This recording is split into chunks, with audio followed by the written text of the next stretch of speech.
Bonsoir à tous et bienvenue sur la chaîne. Aujourd'hui, nous revenons sur une situation économique qui inquiète de plus en plus d'Algériens, la chute rapide du dinar sur le marché parallèle. L'euro atteint désormais des niveaux jamais vus, dépassant les 280 dinars, une évolution qui impacte directement le quotidien des citoyens, les importations et la confiance dans l'économie. Dans cette vidéo, nous allons résumer ce qui se passe, pourquoi cette dépréciation s'accélère, et ce que cela pourrait signifier pour les prochaines semaines. Restez avec nous pour comprendre les enjeux de cette baisse historique. Le dinar algérien poursuit sa dégringolade sur le marché parallèle, véritable baromètre du marché de change en Algérie. Désormais, il faut jusqu'à 285 dinars pour 1 euro. Cette chute de la monnaie locale a des impacts négatifs sur les opérateurs économiques comme sur le reste des Algériens. Sur le marché parallèle, le dinar algérien poursuit sa dégringolade face aux devises étrangères, et plus particulièrement l'euro. Ce mardi 25 novembre, le monnaie européenne a enregistré un nouveau record historique, 100 euros s'échangeaient entre 28 450 et 28 500 dinars algériens, soit entre 280 et 285 dinars pour un seul euro. Un niveau jamais atteint, confirmant la dépréciation continue de la monnaie algérienne. Entre le 27 octobre et le 25 novembre, le cours d'un euro est passé de 270 à 285 dinars, soit une dépréciation inquiétante de 5,55% en moins d'un mois. Il s'agit d'un effondrement du dinar. À ce rythme, selon les prévisions des cambistes du Square Port Saïd d'Alger et des observateurs, l'euro se dirige vers le seuil de 290 dinars et pourrait même atteindre les 300 avant la fin de l'année. Nous n'avons jamais vu ça par le passé. Ce qui se passe depuis le début du mois est unique, déconnecté des fondamentaux habituels, a souligné un cambiste contacté par le site algérien Maghreb Émerge. Cette chute du dinar s'explique, d'une part, par les importations de voitures neuves et d'occasion qui se font en devises que les citoyens ne peuvent se procurer qu'au niveau du marché parallèle. Et comme il s'agit de montants élevés, cela crée une certaine pénurie d'euros. La loi de l'offre et de la demande jouant son rôle, cette pénurie dope la monnaie unique européenne à des niveaux records. D'autre part, cette hausse est la conséquence d'importantes demandes en devises émanant des importateurs et des citoyens qui souhaitent voyager pour diverses raisons, tourisme, maladie, pour lesquels les 750 euros de dotation touristique officielle ne servent pas à grand-chose. En tout cas, la chute du dinar sur le marché parallèle élargit le gap entre le cours du marché parallèle et celui du marché officiel de la Banque d'Algérie. Sur ce dernier, l'euro est coté à 150,43 dinars, soit une différence de 135 dinars entre les deux marchés. Sur le marché officiel, le dinar est entretenu artificiellement par la politique monétaire de la Banque d'Algérie. Et on comprend aujourd'hui pourquoi les autorités algériennes refusent catégoriquement les recommandations des institutions financières internationales qui jugent que le dinar officiel est surévalué et qu'il faille trouver une solution.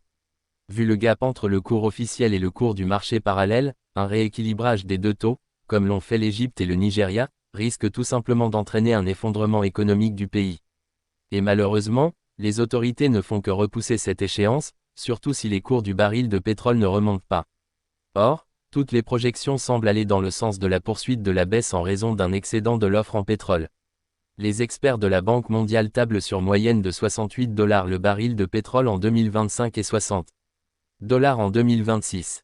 Barclays prévoit 66 $ en 2025 et 60 $ en 2026. Goldman Sachs projette un baril à 53 $ pour WTI américain. L'autre raison de la chute du dinar est l'effondrement de la confiance des citoyens vis-à-vis de la politique, de l'économie.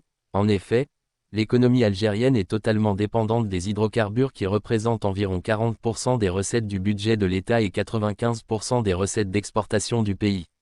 Sachant que ces réserves sont alimentées quasi uniquement par les hydrocarbures, la baisse du cours du baril de pétrole impacte négativement les ressources et donc les réserves en devises du pays. Lors de la séance du 25 novembre, le cours du baril de Brent s'est établi à 62,43 $, avec une tendance baissière confirmée. Conséquence, certains réflexes réapparaissent afin de rendre les sorties de devises plus difficiles pour les opérateurs économiques. Ainsi, accusant les importations de véhicules de la Chine d'être à l'origine de la flambée de l'euro, les autorités algériennes ont annoncé, dans la soirée du lundi 24 novembre, la fin des importations groupées des voitures de moins de 3 ans. En juillet dernier, le ministère du Commerce a introduit un programme prévisionnel d'importation, devenu le Sésame pour obtenir une domiciliation bancaire. L'absence de ce document avait entraîné le blocage de nombreux conteneurs dans les ports du pays en raison de l'obsession des autorités algériennes à protéger les réserves de change du pays. Résultat, opérateurs économiques et citoyens sont contraints de recourir au square. Une chose est sûre, cette hausse spectaculaire de l'euro sur le marché parallèle inquiète les observateurs économiques et les citoyens algériens. La situation est telle que les citoyens commencent même à douter de la capacité des autorités algériennes à maintenir la nouvelle allocation touristique de 750 €, officiellement opérationnelle depuis juillet 2025. Jusqu'alors, cette allocation plafonnait à environ 100 €. Toutefois, malgré ce lancement, des couacs sont enregistrés. Le président algérien a été obligé de confirmer en octobre dernier le maintien de l'allocation touristique de 750 € lors d'une rencontre avec les opérateurs économiques au Centre international de conférences CIC, Abdelatif Rahal, expliquant que ce montant vise à redonner de la dignité aux Algériens qui voyagent à l'étranger. Une réponse à l'inquiétude des citoyens quant à la pérennité de cette allocation dans un contexte de baisse des recettes des hydrocarbures. L'un des objectifs assignés à l'augmentation de la dotation touristique a lamentablement échoué. En effet, en plus de faciliter les voyages des Algériens à l'étranger, l'autre but visait à réduire la pression sur le marché parallèle des devises. C'est un échec. En tout cas, les craintes des citoyens sont légitimes. Avec la baisse des cours du baril de pétrole, la marge de manœuvre des autorités se réduit, trahissant la fragilité de l'économie algérienne face aux fluctuations du cours du baril de pétrole. En 2025, le déficit budgétaire devrait s'établir à 62 milliards de dollars. Selon le Fonds monétaire international (FMI), Alger a besoin d'un cours moyen de baril de pétrole de 150 $ en 2025 pour équilibrer son budget. Or, le cours moyen du baril, selon toutes les projections, devrait osciller entre 65 et 70 $, soit des prix inférieurs à la moitié de ce dont a besoin l'Algérie pour équilibrer son budget. La situation va se corser davantage l'année prochaine. Le déficit budgétaire devrait atteindre 75 milliards de dollars en 2026 avec des projections du cours de l'or noir en repli autour des 60 à 65 $. La faute incombe aux dépenses et emplois inutiles.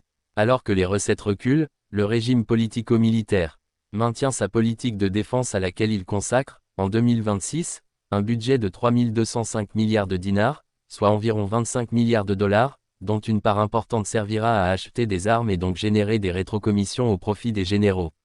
La défense pèse à elle seule 20% du budget général de l'État algérien. Ensuite, il y a les transferts sociaux non productifs évalués à 46 milliards de dollars et qui visent à garantir la paix sociale grâce aux subventions, allocations chômage. Conséquence, ne comptant pas s'endetter à l'étranger, l'État devra pomper sur le marché intérieur ou actionner la planche à billets, technique consistant à émettre de la monnaie sans création de richesse correspondante, avec les retombées néfastes sur les prix des produits et au final sur le pouvoir d'achat des citoyens algériens. Par ailleurs, cette chute du dinar vis-à-vis de l'euro va appauvrir davantage les Algériens. Parmi ces derniers qui souhaitent acheter des voitures neuves ou d'occasion ou bien voyager à l'étranger, devront disposer de sommes colossales en dinars algériens pour se procurer des euros dans les volumes qu'ils désirent. Il en est de même pour les opérateurs économiques qui recourent au marché parallèle. Ils seront obligés de répercuter sur le consommateur final le surplus de dinars qu'ils ont dépensé pour acquérir les euros nécessaires à l'importation de divers biens. Pire encore, si la situation continue de s'aggraver, il faudra s'attendre, les semaines à venir, à un durcissement des conditions d'importation et à des pénuries de biens de consommation.